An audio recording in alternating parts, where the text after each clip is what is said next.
Toyota, if you're watching this, put some rubber grommets in.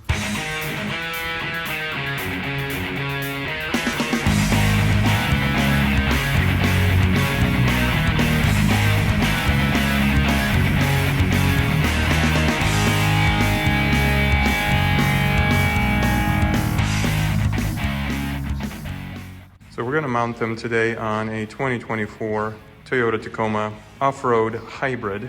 This is the off-road premium package, but these fit both hybrid and non-hybrid versions. The only difference is with the 9 hybrid, you may not use all of the hardware in the front because you may have a frame brace in the way. Let's get them installed.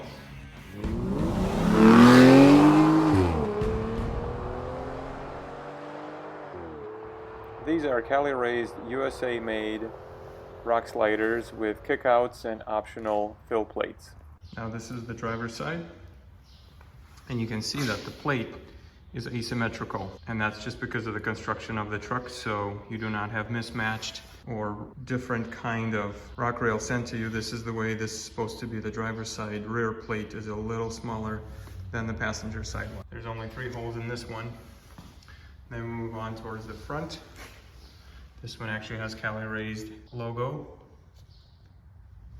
And then the front one again has 2 openings here for the bolts.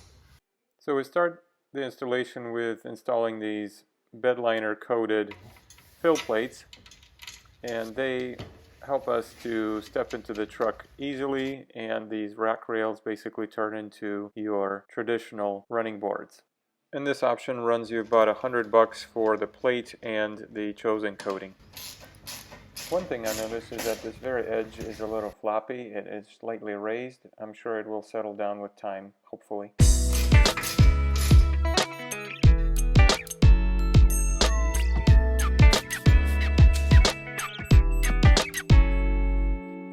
So we're starting the installation on the passenger side here, and we'll start from the very rear, and we're going to remove these ground wires. There's actually 2 of them along the rail. Pull that out and put that on top of the frame. Perfect. So the next thing we do is we pull these plastic plugs off the frame, and some of them can be a little challenging. You got to take your time and be careful not to scratch the frame. But this is necessary so that way the new rock sliders are mounted flush against the frame. Nice. Now I found it very helpful to use 2 sets of jack stands to support the rock rails and to mock up the entire setup to the frame so you can line up the bolt holes and be ready for installation. So just giving you a quick look at what that setup looks like before we start bolting it on. Now if you live in the Rust Belt, I suggest using surface shield or fluid film to coat the mating surfaces just to protect the metal from corrosion.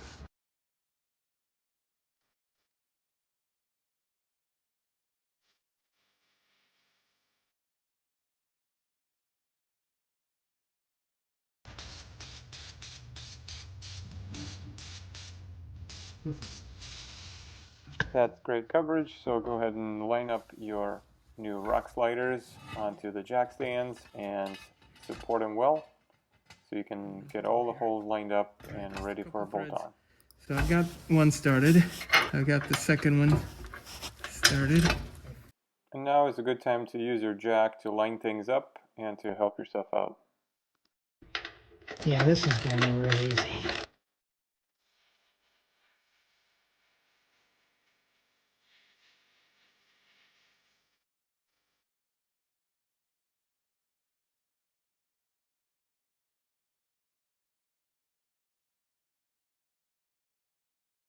Now one thing I've noticed is starting these bolts was a little difficult, probably because the frame is painted, so you just have to take your time and avoid cross-threading them by all means.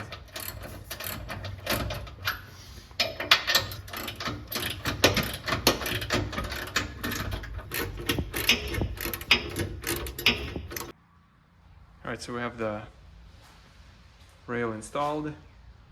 The last thing to do is make sure you get your ground wires sorted out, and your ground wire doesn't fit into the pre-cut hole in here. So what we've done here is we've used a larger washer here to make better contact with the frame, so make a better ground here.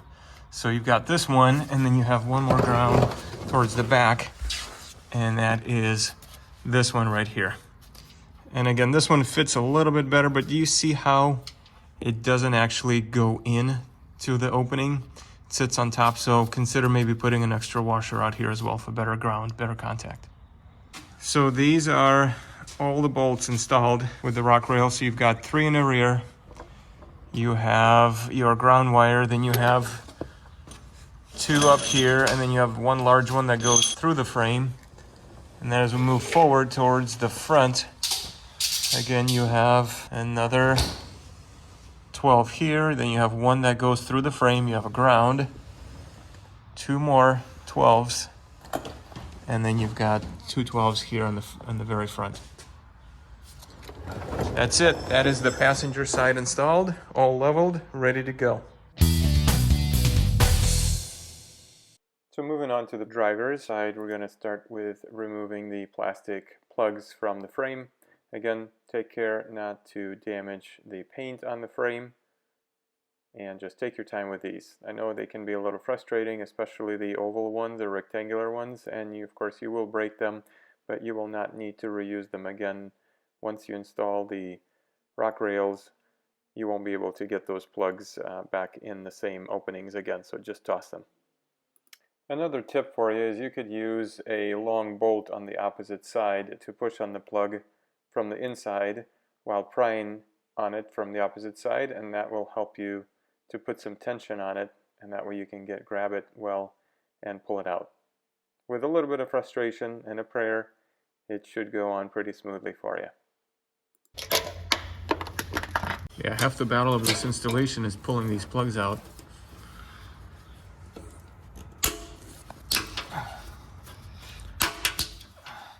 Tell you what, if you're watching this, put some rubber grommets in. Should be 2 seconds to pull this out. Once these are out, these are unusable. What a waste. There it is.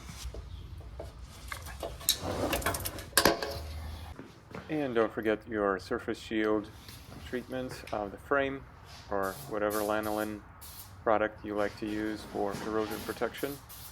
This is just a good peace of mind, especially if we undercoat the frame later on. The contact surface between the rock rail and the frame is going to be difficult to get, so this is a good time to treat it. Alright, so we have the driver's side frame rail installed here, the rock rail, 3 in the back. You've got this one with the one that goes right through the frame. You can see that here with the lock washer. You've got one on that side over there, so you have 2 that are going through. They're higher tensile strength bolts. And you've got all of these, and then the 2 in the front. So we just gotta check the level and then tighten all the bolts according to that. And that's what she looks like.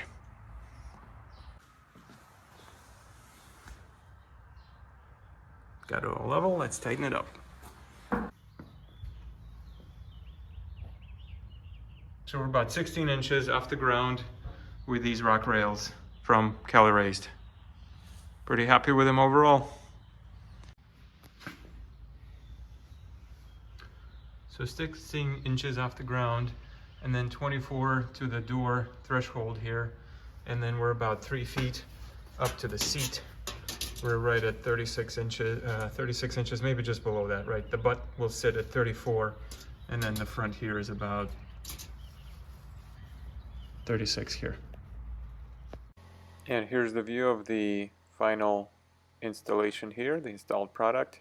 So these ran about $1,200 with all the options. I believe Cali Raised sells them starting at about $900 all the way up to $1,400, depending on how you'd like to outfit them. This one has the kick out in the back, so that way it protects you from sliding into a rock or a shopping cart, whatever is your milieu.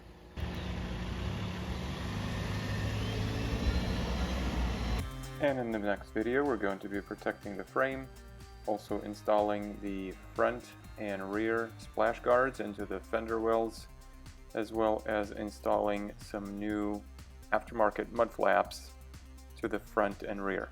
Stay tuned and check out the link in the description below this video to those new videos. We'll see you then. Thanks. Bye-bye.